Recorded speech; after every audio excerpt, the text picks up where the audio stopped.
नमस्ते प्यारे बच्चों, स्वागत है आप सभी का मेरे इस YouTube चैनल पर। और आज हम हिंदी व्याकरण से एक शीर्षक पढ़ने जा रहे हैं जिसका नाम है वर्ण विच्छेद। तो बच्चों, जैसा कि आप सभी को मालूम है, वर्ण भाषा की सबसे छोटी इकाई है, अर्थात वर्णों के मेल से शब्द बनते हैं और वही शब्द जब वाक्य में प्रयुक्त होते हैं तो पद बनते हैं और उन्हीं पदों के योग से वाक्य बनते हैं। तो इस प्रकार वर्ण भाषा की सबसे पहली सीढ़ी है, सबसे छोटी इकाई है। आज हम इस वीडियो में वर्ण संयोग और वर्ण विच्छेद देखने वाले हैं। तो चलिए सबसे पहले हम देखेंगे वर्ण संयोग। संयोग का अर्थ होता है मेल। तो वर्णों को जोड़कर सार्थक शब्द बनाना ही वर्णों का संयोग अर्थात वर्ण संयोग कहलाता है। जैसे क हलंत जोड़ ह्रस्व ई, त हलंत जोड़ आ, ब हलंत जोड़ अ।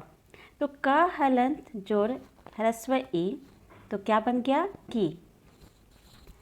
त हलंत जोड़ आ ता, ब हलंत जोड़ अ ब। इस प्रकार जो हमारा शब्द बना वह है किताब। अगला उदाहरण देखेंगे। श हलंत जोड़ अ, त हलंत जोड़ आ, ब हलंत जोड़ द हलंत जोड़ ई। क्या बनेगा देखते हैं। श हलंत जोड़ अ श, त हलंत जोड़ आ ता। अब ब हलंत है, ब हलंत के बाद कोई स्वर नहीं, कोई मात्रा नहीं, तो ब जो है संयुक्त हो जाएगा द के साथ। जब किसी व्यंजन में हलंत लगा होता है बच्चों तो वह आधा होता है, और जब उसमें हम अ लगाते हैं तो पूरा अक्षर बन जाता है। तो ब हलंत यहाँ आधा है और द के साथ संयुक्त हो जाएगा, और द के साथ ई की मात्रा है, दीर्घ ई की मात्रा। तो ये आपका जो शब्द बनेगा वह है शताब्दी। अगला हम देखेंगे उदाहरण। अ जोड़ भ हलंत जोड़ य हलंत जोड़ आ, स हलंत जोड़ अ। तो क्या बना, अ पहले बनेगा। भ हलंत आधा होगा क्योंकि इसके बाद कोई स्वर नहीं है। अगर व्यंजन के बाद कोई स्वर नहीं है तो वह अगले वर्ण के साथ, अगले व्यंजन के साथ संयुक्त हो जाता है। और यहाँ भ हलंत य के साथ संयुक्त होगा, य हलंत के साथ आ है तो यहाँ पर बनेगा या। तो इस प्रकार ये बना भ्या। स हलंत जोड़ अ स बनेगा। तो ये अ भ्या स ये अक्षर हैं। वर्ण और अक्षर में अंतर होता है। वर्ण हम लेते हैं स्वर और स्वर रहित व्यंजन को, और अक्षर जब हम व्यंजन में स्वरों का मेल करा देते हैं तो वे अक्षर बन जाते हैं। स्वर ऐसे हैं जो वर्ण भी हैं और अक्षर भी, दोनों में आते हैं। तो इस प्रकार अ भ्या स ये अक्षर हुए, और इन अक्षरों के मेल से क्या बना, ये बना हमारा अभ्यास। अब हम देखेंगे वर्ण विच्छेद। वर्ण विच्छेद यानी वर्णों को अलग अलग करके लिखना। किसी शब्द को अलग अलग करके लिखने की प्रक्रिया को वर्ण विच्छेद कहते हैं। जैसे अनुमान। अब अनुमान देखिए कितने अक्षरों से मिलकर बना है। अ नु मा न, अनुमान। तो अब अ तो हमारा ऐसे ही रह जाएगा क्योंकि यह वर्ण भी है और अक्षर भी। तो नु अक्षर को हम कैसे तोड़ेंगे। नु में स्वर भी है, तो न हलंत जोड़ ह्रस्व उ, नु बना। मा, तो म हलंत जोड़ आ, माँ। अब न में न अक्षर है क्योंकि इसमें स्वर भी मिला हुआ है। अगर यह शुद्ध व्यंजन होता तो इसमें हलंत लगा होता, नहीं लगा है यानी कि स्वर इसमें सम्मिलित है। तो न को अगर हम तोड़ेंगे तो यहाँ हो जाएगा न हलंत जोड़ अ। इस प्रकार अनुमान का हमने वर्ण विच्छेद किया। अ जोड़ न हलंत जोड़ ह्रस्व उ, जोड़ म हलंत जोड़ आ, जोड़ न हलंत जोड़ अ।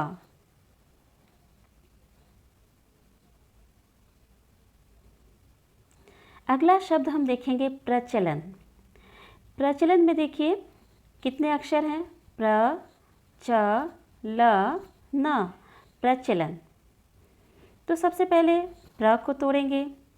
प्र बनता है प हलंत जोड़ र हलंत जोड़ अ। अब प्र में पदेन की मात्रा है। पदेन की जब मात्रा लगती है तो उसमें जो व्यंजन होता है वह आधा होता है, वह हलंत के साथ होता है, और र जो है वह पूरा होता है। तो अगर हमने प्र कहा है तो प हलंत जोड़ र हलंत जोड़ अ होगा, र यहाँ पूरा होगा। अगर हम क्र कहें तो इसका अर्थ क्या हुआ, क हलंत जोड़ र हलंत जोड़ अ। क यहाँ अधूरा होगा, आधा होगा, हलंत के साथ होगा। तो बच्चों यह याद रखिएगा, जब भी हम पदेन की मात्रा लगाते हैं तो जिस व्यंजन के साथ वह लगता है वह व्यंजन हलंत के साथ आता है। तो यहाँ प्र में प क्या हो जाएगा, हलंत के साथ हो जाएगा, और र पूरा होगा, यानी कि र हलंत जोड़ अ। अब च को हम तोड़ेंगे तो च हलंत जोड़ अ। फिर ल को हम कैसे लिखेंगे, ल हलंत जोड़ अ। फिर न जो है उसे हम लिखेंगे न हलंत जोड़ अ। इसी प्रकार देखिए खट्टा, इसे हम इस प्रकार लिखेंगे, ख हलंत जोड़ अ, ख हो गया। अब यहाँ ट दो बार है, एक जगह ट हलंत के साथ है और दूसरी जगह जो है यह मात्रा के साथ है, अर्थात स्वर के साथ है।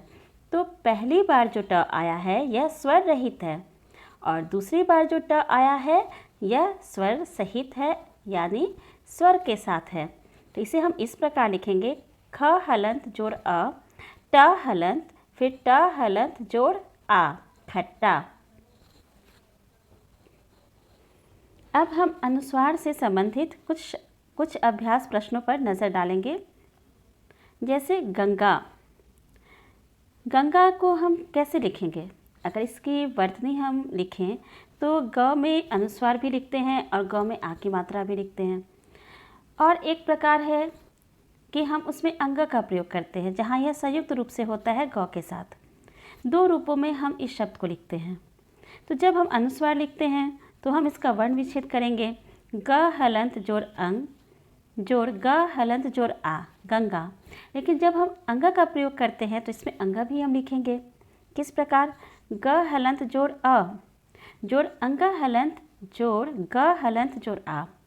बच्चों जैसा कि आपको मालूम होगा कि मानक वर्तनी के अनुसार अब हर एक वर्ग के जो पंचमा अक्षर हैं वे अनुस्वार में आएंगे।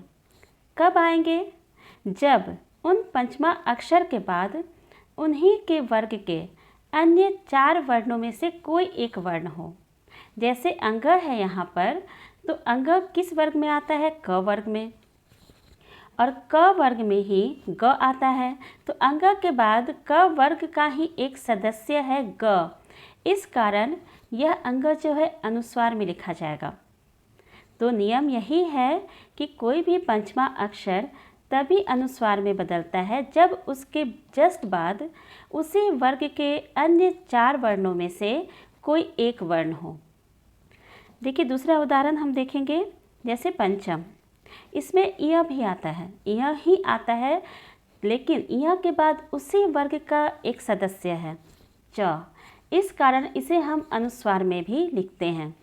तो देखिए इसे हम 2 प्रकार से लिख सकते हैं, प हलंत जोड़ अंग जोड़ च हलंत जोड़ अ जोड़ म हलंत जोड़ अ। इस प्रकार भी लिख सकते हैं, प हलंत जोड़ अ जोड़ इ जोड़ च हलंत जोड़ अ जोड़ म हलंत जोड़ अ। प बन गया आपका, प हलंत जोड़ अ क्या बना, प बना। फिर इ जो है यह आपका संयुक्त है च के साथ। फिर अगला है आपका म हलंत जोड़ अ, यानी म। तो पंचम, यहाँ जो इ है इसके बाद इसी वर्ग का एक सदस्य है, इस कारण इसे भी हम अनुस्वार में लिखते हैं। जैसे अंडा, अंडा में देखिए हम अनुस्वार भी लगाते हैं या फिर अड़ा भी लगाते हैं। तो अड़ा के बाद देखिए ड आता है, दोनों ही एक ही परिवार के सदस्य हैं। तो अड़ा के बाद जस्ट उसी फैमिली का, उसी वर्ग का एक वर्ण आया, इस कारण उसे हम अनुस्वार में लिखते हैं। तो बच्चों, मुझे लगता है इस वीडियो से आपको बहुत कुछ समझ में आ गया होगा, किन परिस्थितियों में अनुस्वार का हम प्रयोग करते हैं व्यंजन के रूप में। तो इसके साथ मैं वीडियो को समाप्त करती हूँ, लेकिन हाँ, आप इसका अभ्यास करते रहें। अभ्यास करेंगे तभी आप इसमें निपुण हो पाएंगे। धन्यवाद।